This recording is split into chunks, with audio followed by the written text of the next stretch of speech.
Greetings, my friend. We are all interested in current events because the current is where you and I are going to spend the rest of our lives. And remember, my friend, current events such as these will affect our lives in the current. You are interested in the unknown, the mysterious, the unexplainable. That is why you are here. And now, for the first time, we are bringing you a full story of what happened on that fateful day.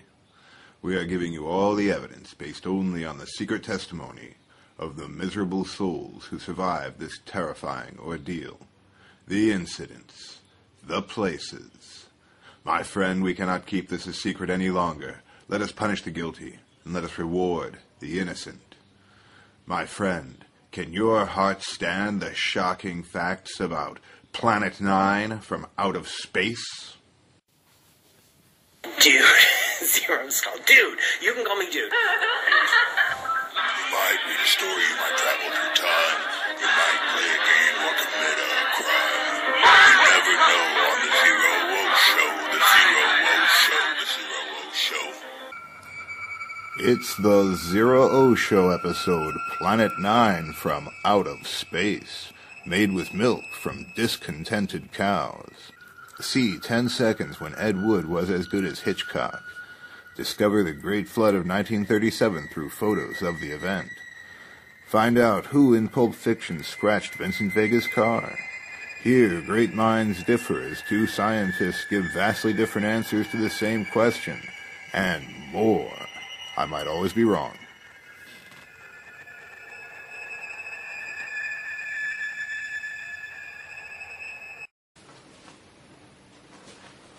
Hey everybody, by which I mean you.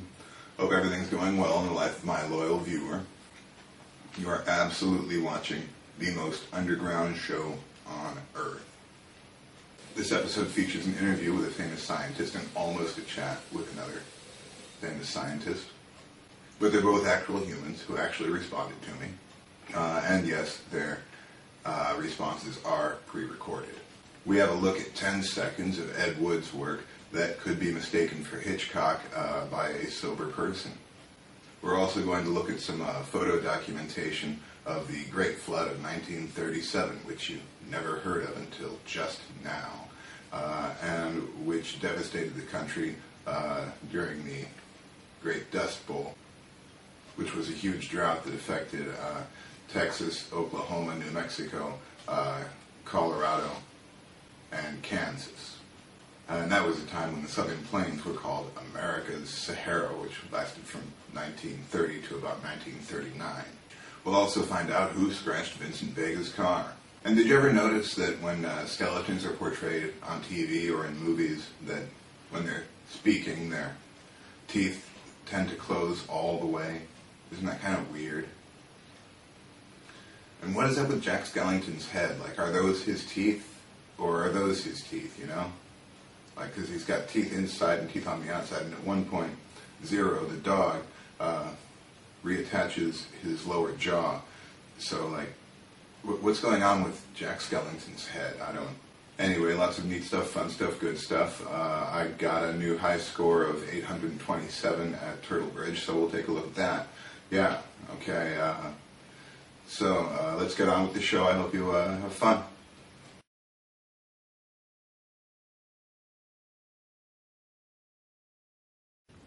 Hello, Paul. Professor Dr. Paul M. Sutter, do you read? Zero School. Hi, I'm on the air. You call in. You talk to me. We have a conversation. Wow, it's almost like you're right here in this studio. It's almost like you're right here with me. Hey, Paul. You know, we really do miss you back here in Columbus. I know, I miss Columbus too. Columbus, well, I mean, not that much. I did move, and I'm not moving back. Oh.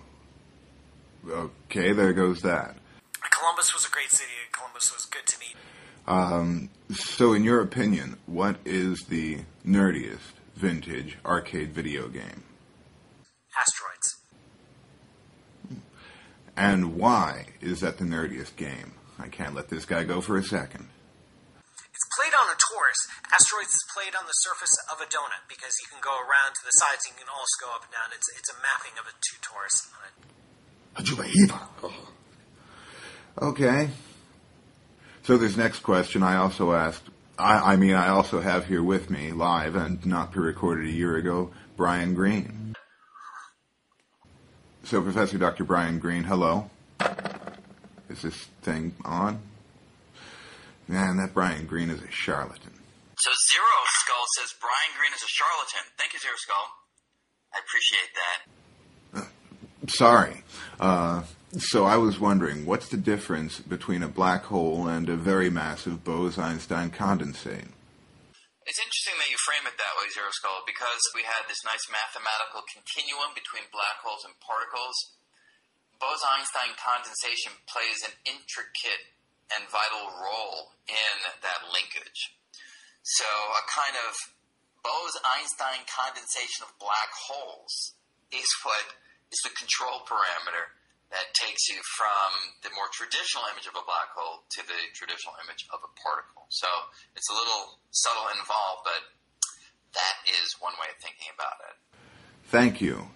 And Paul M. Sutter, Professor Dr. Paul M. Sutter, same question. What's the difference between a black hole and a very massive Bose-Einstein condensate? Bose-Einstein condensate? Bose-Einstein condensate. Bose-Einstein condensate? Bose-Einstein condensate. Bose-Einstein condensate? Bose-Einstein. Bose-Einstein. Bose-Einstein. Bose-Einstein. Bose-Einstein. Bose-Einstein. 1 second.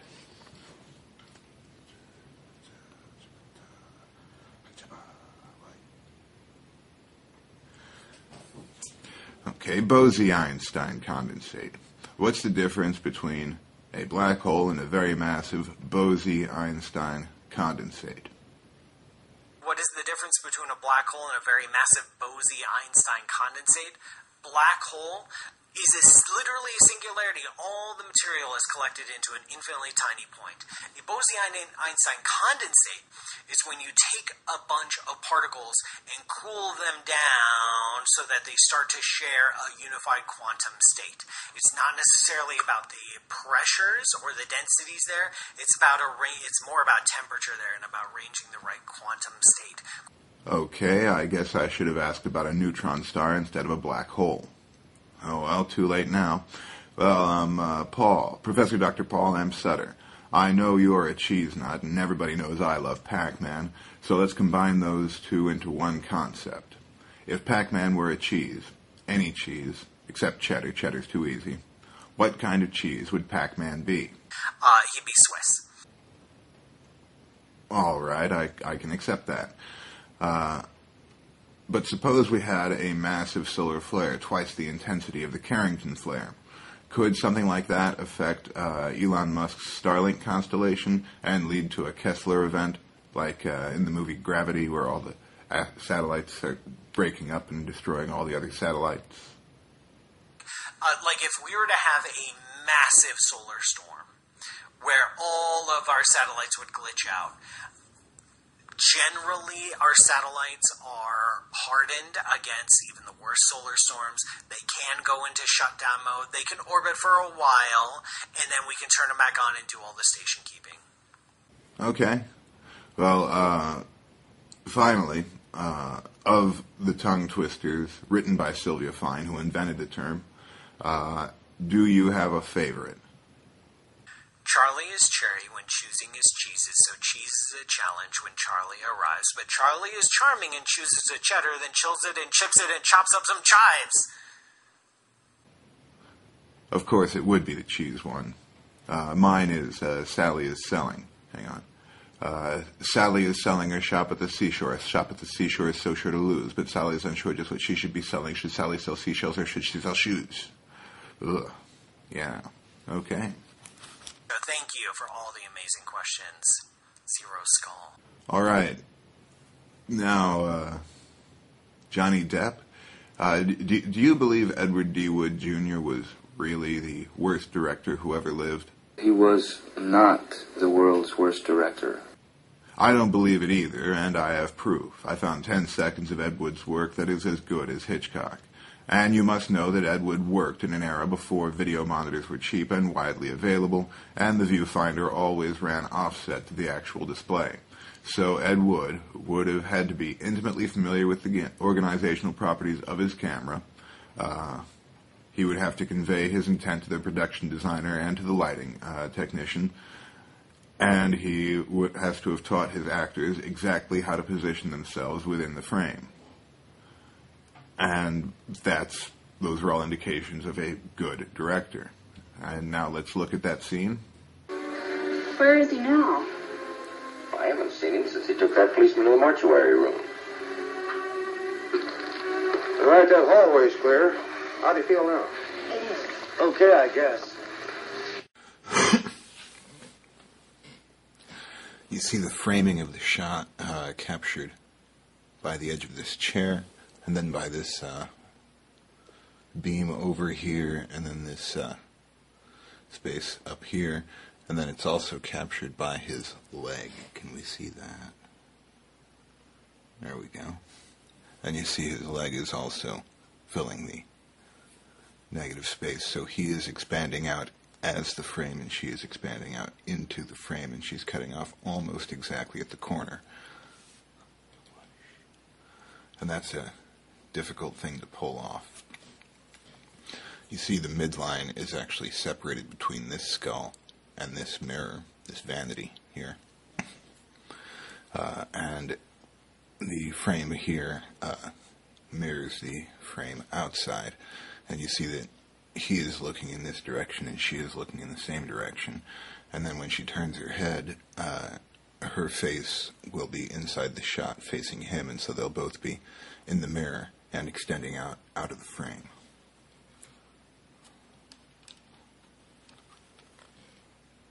I haven't seen him since he took that policeman to the mortuary room.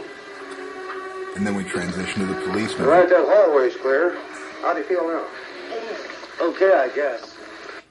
And there it went. 10 seconds that were as good as Hitchcock. Oh, look at that framing here, and the way the shoulder and the back of the chair, and it all blends together, and you got this like just above the midway line coming down, cutting across, and it hits them both. Anyway, you got the framing there, and it's mirrored, and that's in the same general position as his shoulder. That's like just incredible. So let's watch that transition again. Where is he now? I haven't seen him since he took that policeman to the mortuary. And just watch this dissolve. And then we go right to the policeman that he was talking about. And she's worried, and she's thinking about the policeman who he just mentioned. And it dissolves over, and it's filling out the frame and fading in, and then he's taking up the space. And then she's leaning in on him and thinking about what's going to happen if the police really get involved.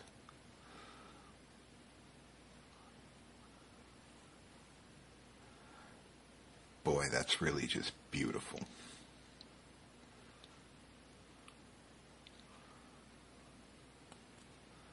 Clear? How do you feel now? Okay, I guess. Isn't that amazing? And now we move on to the horrors of addiction. We have Dracula himself, Bela Lugosi, recovering from a real-life haunting. I became a new man, a new lease of life. I'm cured. That haunting, addiction to morphine prescribed by his doctor for pain. But, growing addicted, Lugosi found himself returning to his doctor, lying to his doctor, and insisting the pain persisted, though it did not.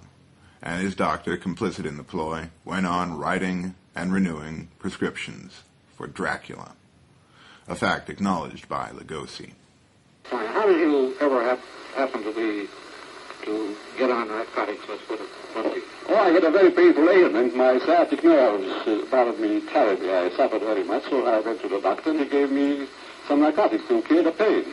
That happened about every week once, and it helped me so much. It put me so much in a good state of feeling that I used it later myself, even if I didn't have pain. Did you ever have any trouble getting it? No, because the doctor prescribed it. I didn't buy it on the black market. But you were able, if you had wished to, you could have bought it on the black market. I could have, but I didn't need it. It would cost too much money, and so I got it, really, it doesn't cost me much more You than had, excuse me, what would you say to the people who are either on narcotics, have been on it, or even would ever consider going to their first part? Well, with those who are on it, I would really suggest that they shall go right away and report their volunteer to a state hospital and get cured. Whatever state they're in. Yes, whatever state they're in. Or to go to a federal hospital. And for those who are just in danger, I would say they should be very careful, should pray, and shouldn't start it, because it's a terrible ordeal to go through a withdrawal. It's the greatest pain in the world. And Dracula was nothing compared to that.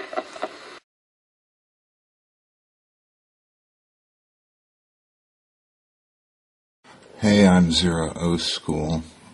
I've got my Game Boy Color. I am playing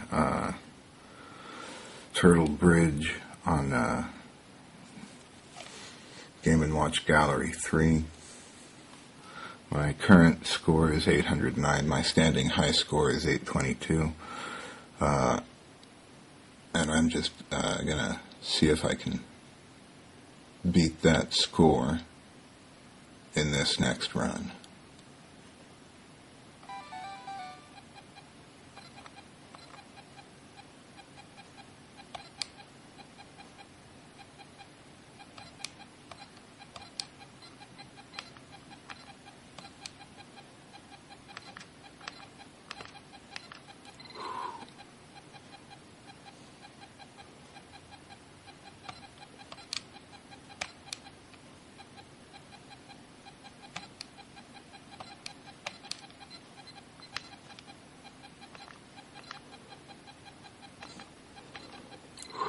I did it, yay.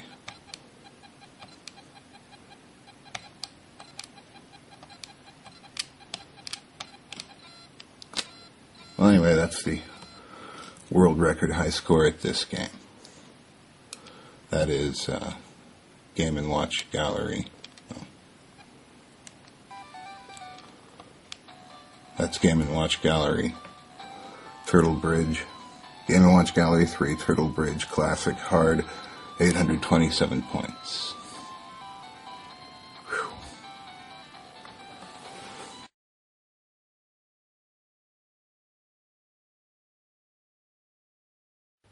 Consider the case of Vincent Vega. Seen here dancing with his boss's wife, Mrs. Mia Wallace. In an hour, he will wreck his car and save this woman's life. In 12 hours, he will be dead. But all that's on his mind as he dances with this beautiful lady is a scratch on his car. Who scratched Vincent Vega's car? It was the boxing man, Butch. 12 hours ago, Butch sat in Marcellus Wallace's Englewood Strip Club and agreed to take a dive in a boxing match. Then he went and sat at the bar where bartender Paul had just told Vincent Vega that he didn't want to chat. Vincent Vega then turned around and saw Butch. Butch was reflecting on his life and wondering how he got to this point, taking a dive in a fight. Vincent Vega asked, "What are you looking at, Palooka?" Vincent Vega then went to meet with Marcellus Wallace, who greeted him like family. It was in this instant that Butch changed his mind. Palooka is an industry term for a boxer who throws a fight. To be called this by such a lowlife, that Vincent Vega can and does look down on Butch, is more than the boxing man can bear. So Butch went outside and scratched Vincent Vega's car. He then used a payphone and called Fabienne and told her to pack everything she could load into her Honda Civic, including his watch, buy the bed on the Kangaroo, and to get a room at a motel. He was not going to throw the fight. Butch is also the only character who we see using a key. He uses a key when he enters his apartment. He He uses a key when he steals Zed's motorcycle. And he also uses the katana, which is a key-like object. So Butch is the only plausible suspect in the entire movie for who could have scratched Vincent Vega's car. He's the only one with a motive. He had the opportunity, and we know that he knows how to operate a key.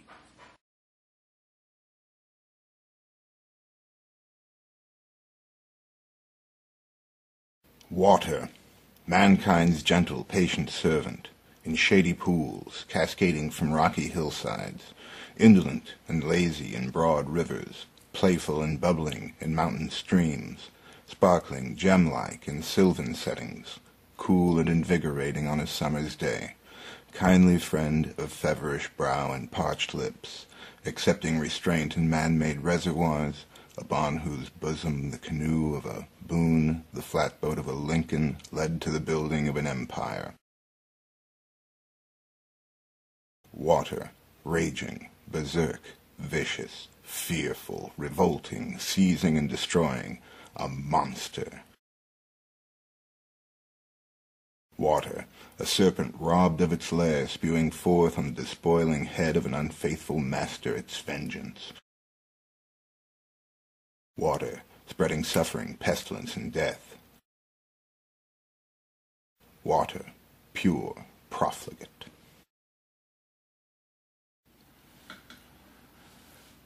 So this is,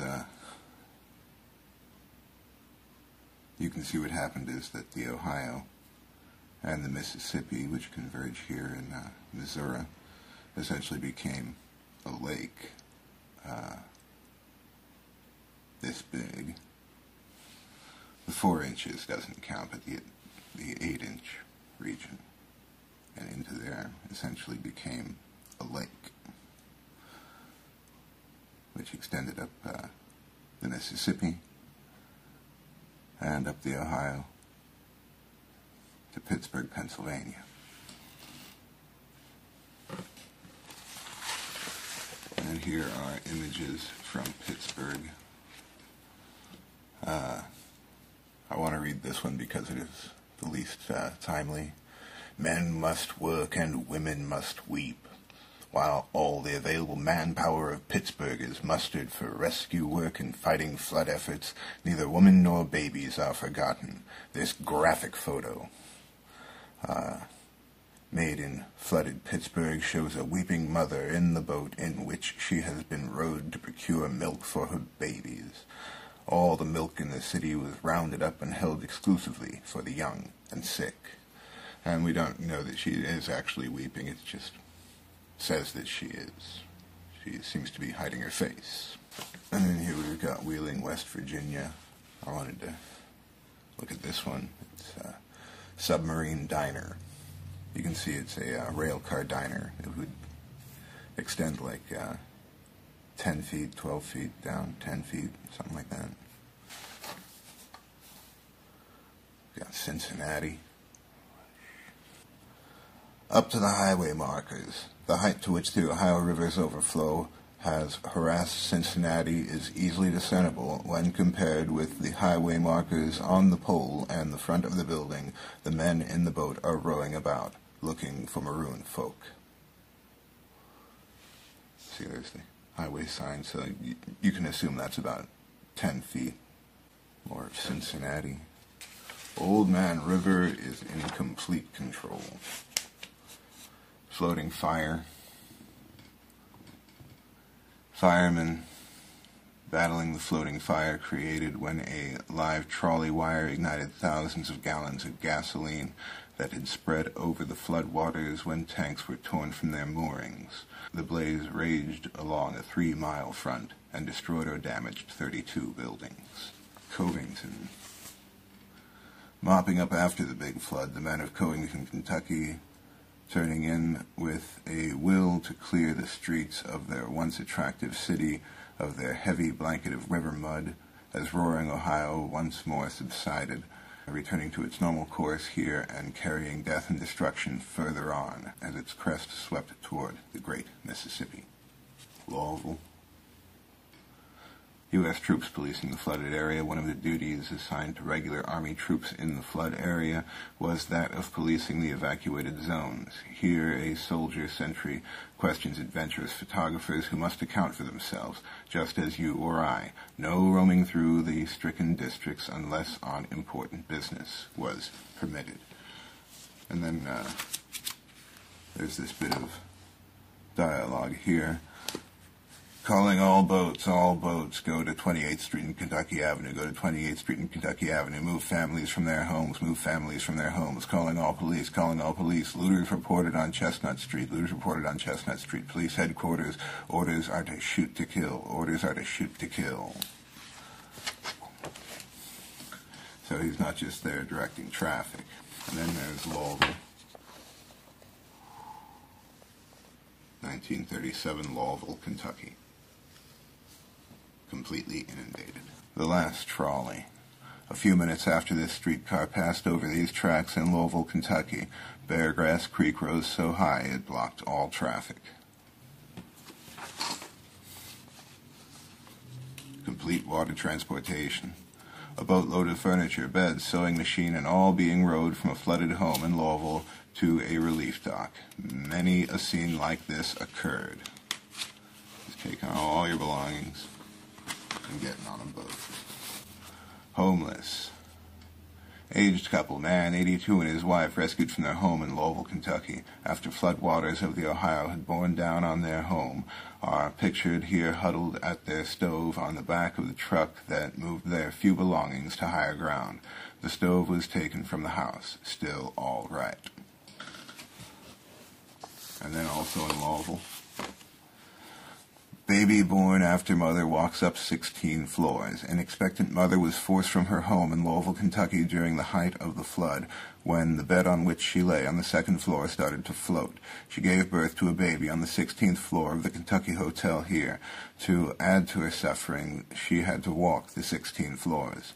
The restaurant hostess acted as midwife. The baby was given a middle name of Flood. Fireman aid sick in flood area. Sedensville, Ohio, a woman ill of influenza was taken from her mired home and removed to a hospital. The local fire department aided in getting the woman to a boat for transport to the hospital, and her removal from the home via an upper-story window is pictured.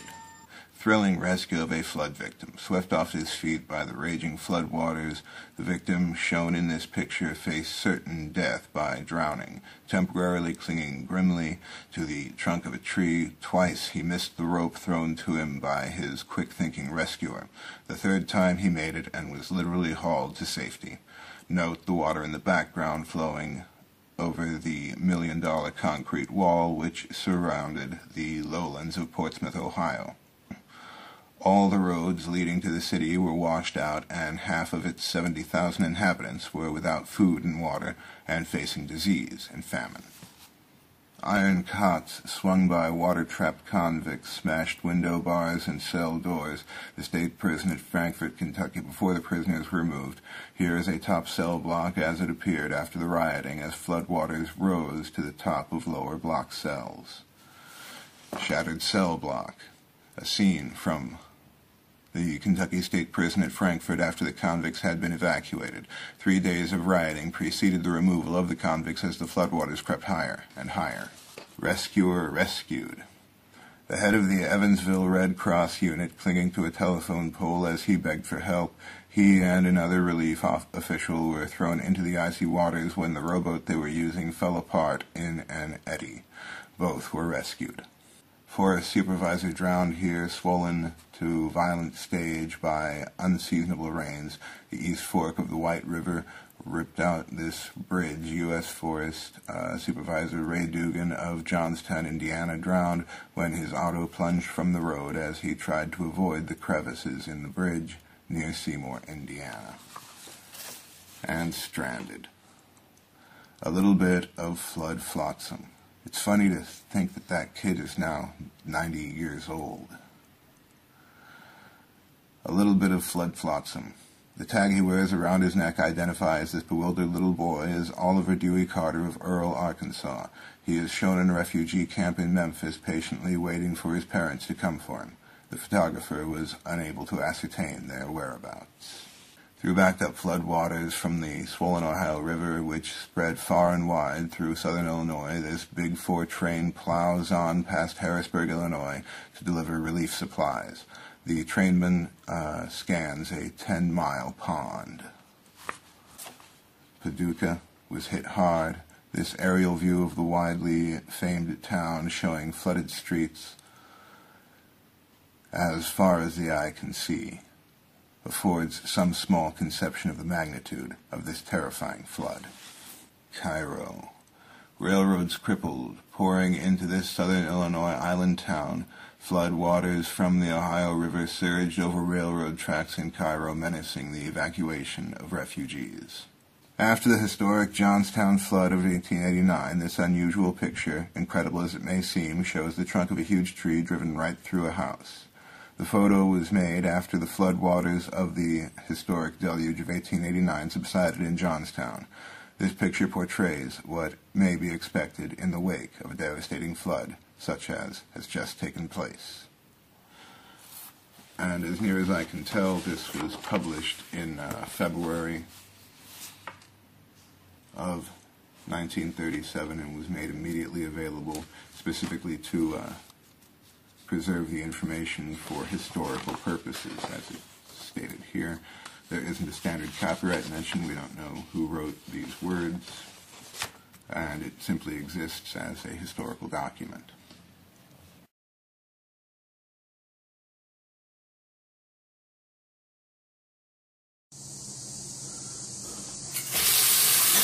So let's go ahead and wash this thing.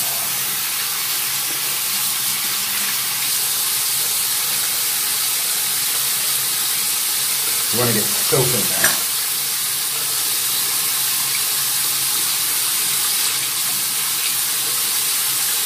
Wash it as carefully as if you were washing it carelessly.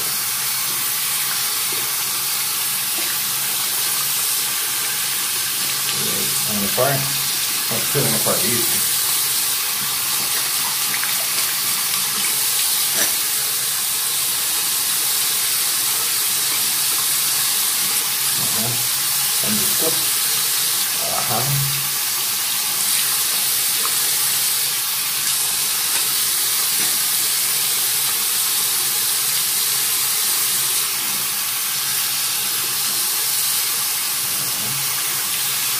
I had one tiny snag there.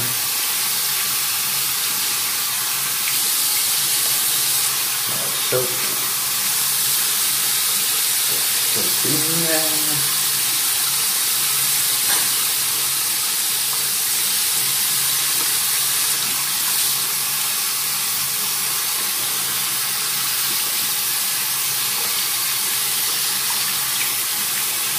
And cut off. I had one tiny snag right there, otherwise it came off absolutely painlessly. There's my sewn together thumb. Boy.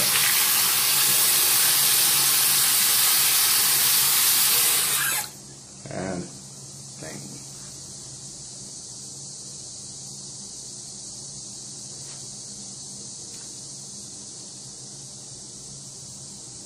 Frankenthumb.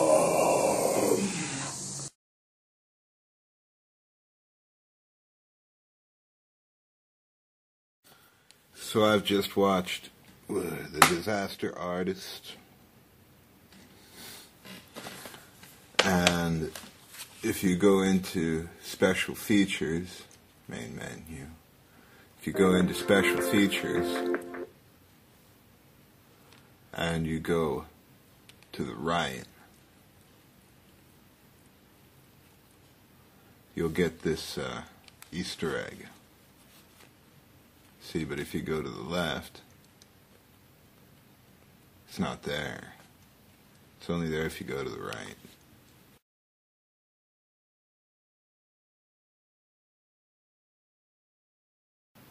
Well, that's it for the show. Did we learn anything? What did we learn? The universe is basically the universe. Right, Paul? Yeah, Zero Skull. The universe is basically the universe. That's what we learned. Yeah. Okay. Well, I hope you had a good time. Enjoy yourself and have fun out there and stay safe. Bye-bye. Dude, Zero Skull. Dude, you can call me Dude. You might read a story, you might travel through time, you might play a game or commit a crime. You never know on the ZERØ Show, the ZERØ Show, the ZERØ Show. Zero Skull, why does light expand with the expansion of the universe but nothing else does? Is because everything else is gravitationally bound. Like the Earth is pulling on me right now. And that's preventing me from feeling the effects of the expansion of the universe. But if I'm just a photon cruising through the universe, and as I cruise, my wavelength will get stretched out. My friend, you have seen this incident based on sworn testimony. Can you prove that it didn't happen? Perhaps on your way home tonight, someone will pass you in the dark, and you will never know it, for they will be from out of space. Many scientists believe that another world is watching us this moment. While we once laughed at the internet, the cell phone, the flat-screen TV, lab-grown meat, and even telecommuting, now some of us laugh at outer space. God help us in the current. So Zero Skull says Brian Greene is a charlatan. Thank you, Zero Skull. I appreciate that.